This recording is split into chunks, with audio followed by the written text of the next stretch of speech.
अब हम बात करेंगे राज्यपाल की वित्तीय शक्तियों के बारे में। हमने अब तक पढ़ा कार्यपालिका शक्तियां, वित्तीय शक्तियों के मामले में क्या प्रावधान है।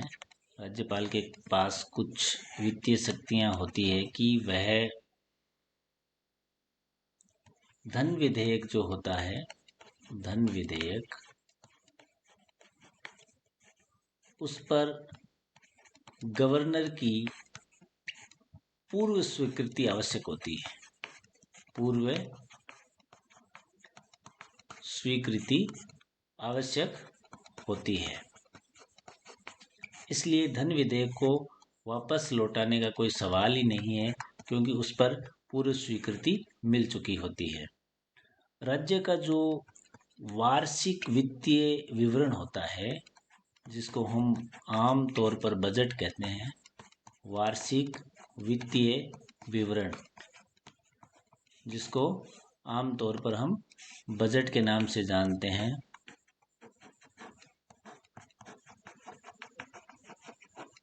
एनुअल फाइनेंशियल स्टेटमेंट, जिसको बजट भी कहते हैं आम बोलचाल की भाषा में, उस वार्षिक वित्तीय विवरण को विधानमंडल के सामने रखवाता है गवर्नर।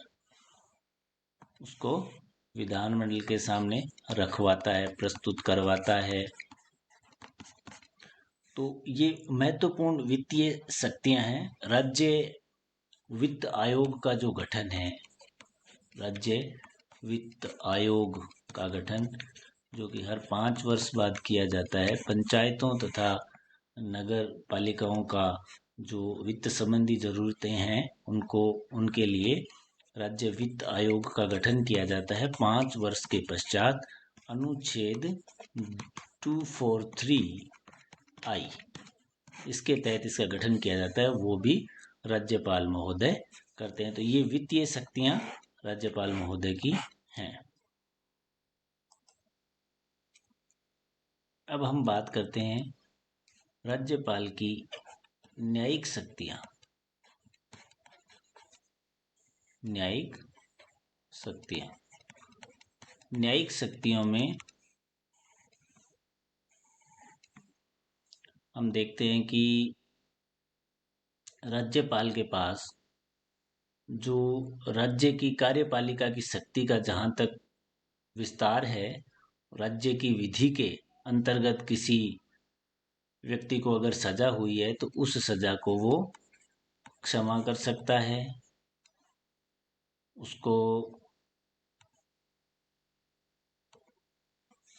उसका परिहार कर सकता है,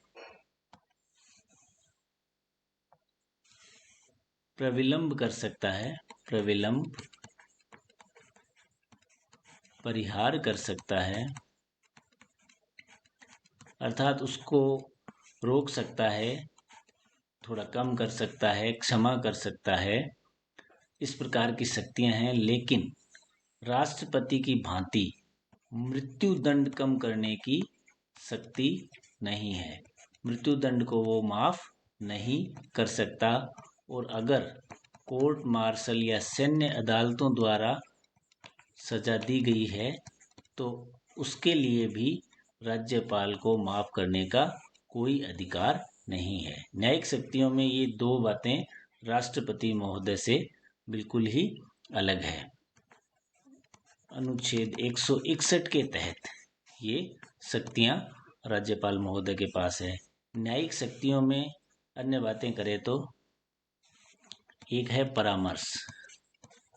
राष्ट्रपति महोदय उच्च न्यायालय के न्यायाधीशों की नियुक्ति में, उच्च न्यायालय के न्यायाधीशों की नियुक्ति में राज्यपाल से परामर्श करते हैं। राज्यपाल से परामर्श करते हैं। एक अन्य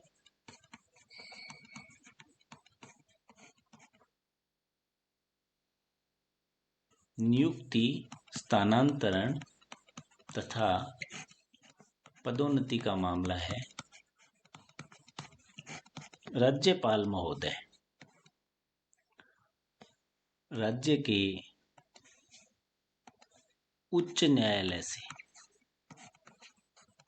उच्च न्यायालय से विचार विमर्श करके जिला न्यायाधीशों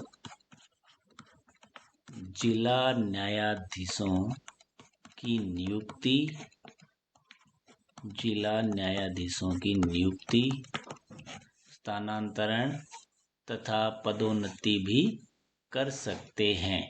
अपॉइंटमेंट, ट्रांसफर एंड प्रमोशन।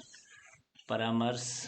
उच्च न्यायालय के न्यायाधीशों की नियुक्ति में राष्ट्रपति महोदय राज्यपाल से परामर्श लेते हैं। न्यायिक शक्तियों में हम देखते हैं आर्टिकल 161 के तहत पार्डन, रिप्रीव, रेमिट, रेमिशन, इस प्रकार के पावर्स हैं। किसी की सजा कम करना, उसका लघुकरण करना, कम्यूट करना, पार्डन क्षमा, प्रविलम, रिप्रीव परिहार, रेमिशन एंड कम्यूट लघुकरण कम कर देना, इस प्रकार की शक्तियां राज्यपाल को अनुच्छेद 161 के तहत प्राप्त है। राष्ट्रपति मृत्युदंड को माफ कर सकता है, राज्यपाल नहीं कर सकता। सैन्य अदालतों द्वारा जो सजा दी जाती है उसको भी कम नहीं कर सकता। और एक बात ध्यान देने वाली है कि राष्ट्रपति के पास जो शक्तियां होती है आपातकालीन, कूटनीतिक,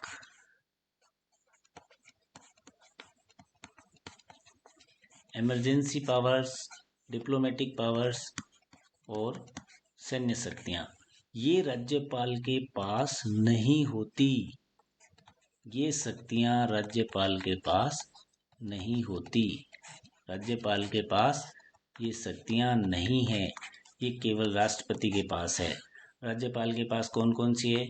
कार्यपालिका, विधायी, वित्तीय और न्यायिक, ये प्रकार की शक्तियां हैं।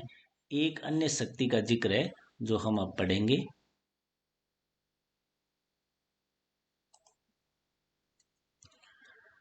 राज्यपाल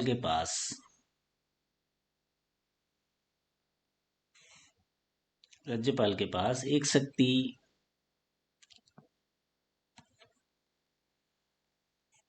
ऐसी है जो राष्ट्रपति के पास भी नहीं है, स्वविवेक या विवेकाधिकार की शक्ति।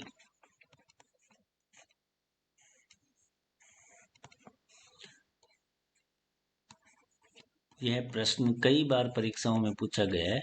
अनुच्छेद 163 163, इसमें 3 बातें हैं।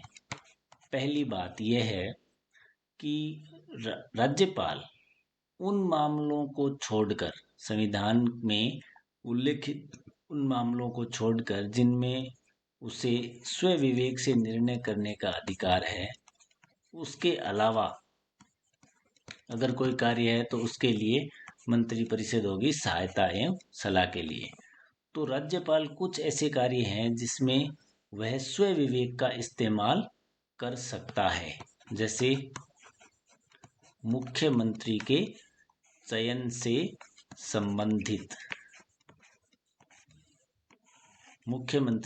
से संबंधित राज्यपाल स्वविवेक का इस्तेमाल कर सकता है। और इसी कारण हम बहुत बार सीएम गवर्नर डिस्प्यूट देखते रहते हैं। मुख्यमंत्री राज्यपाल विवाद के नाम से एक अलग से चैप्टर है, वो जब हम पढ़ेंगे तब देखेंगे। अन्य जो बातें हैं वो इस प्रकार है।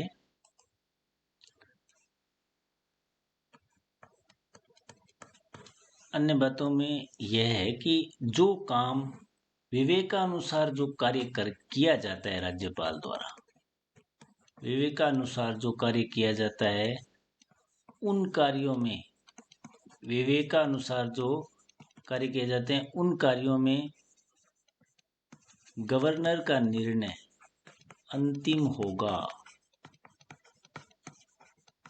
अर्थात एकाधिकार निर्णय उन्हीं का होगा। और तीसरी बात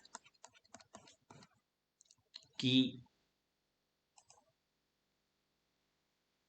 कि इस बात की कोई जांच नहीं की जाएगी, इस प्रश्न को न्यायालय में या कहीं पर भी इस बात की जांच नहीं की जाएगी कि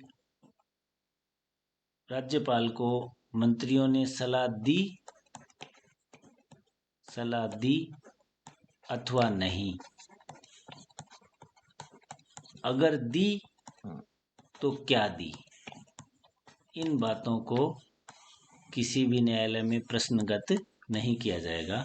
तो अनुच्छेद 163 के बारे में कभी कभी ये कह दिया जाता है कि अनुच्छेद 163 राज्यपाल को एकमात्र न्यायाधीश बना देता है, और वो इस अर्थ में कि जब विपरीत परिस्थितियां हो जाती है और कभी कभार मुख्यमंत्री के चयन में राज्यपालों ने अपने विवेक के अनुसार कार्य करने में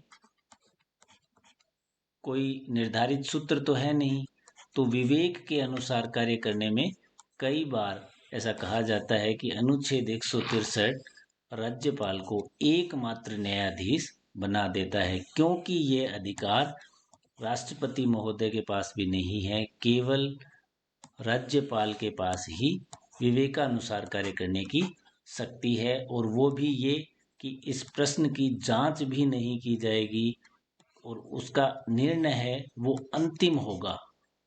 तो ये राज्यपाल की शक्तियां थी। अब राज्यपाल से संबंधित जो अन्य टॉपिक हैं उनके बारे में हम आगे के वीडियो में पढ़ेंगे।